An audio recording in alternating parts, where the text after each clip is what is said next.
Күнгө дүйшөмбү эфирде жаңылыктар түрмөгү кызматыңыздарда Айзада Сулайманова. Алгач негизги темалар менен тааныштырам. Сырткы карыз үчүн объектилерден айрылып калуу коркунучу бар. Жапаров Бекболотко жолугушат. Баткендин эли чек ара маселеси боюнча Садыр Жапаровго кайрылышты. Эгерде сырткы карызыбыздын айрымдарын төлөй албай калсак, бир топ объектилерден айрылып калабыз. Келишим шартында ушундайга макулбуз деп кол коюлган экен. Бул тууралуу президент Садыр Жапаров Кабар агенттигине берген маегинде билдирди.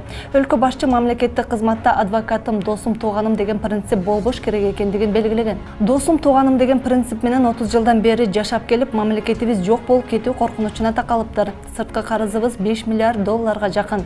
Айрымдарын өз убагында төлөй албай калсак, бир топ объектилерибизден айрылабыз. Келишим шартында ушундайга макулбуз деп Атамбаев кол койгон экен. Бирок Кудай буйруса бардык карыздан өз убагында кутулабыз. Пландар бар, деди Жапаров.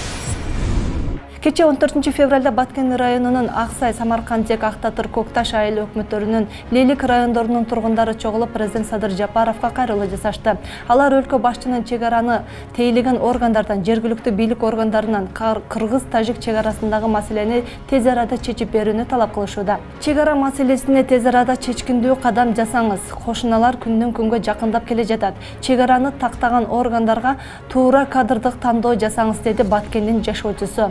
Топтолгондор ошондой эле чечилбес чек ара чырына буга чейин да эч бир бийлик жарытылуу көңүл бөлбөгөнүн айтып нааразы болушту.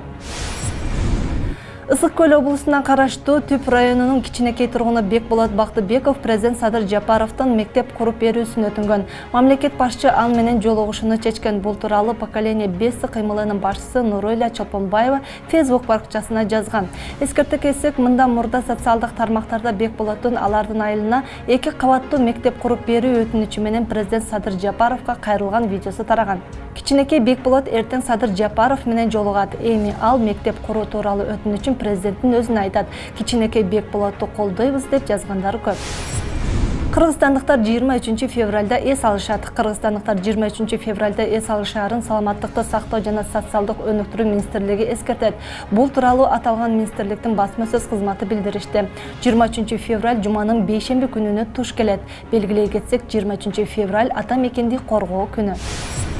Ушуну менен жаңылыктар түрмөгө өз соңуна келип жетти. Ал эми биздин эфирде аба ырайы улантат. Бизден алыстабаңыздар.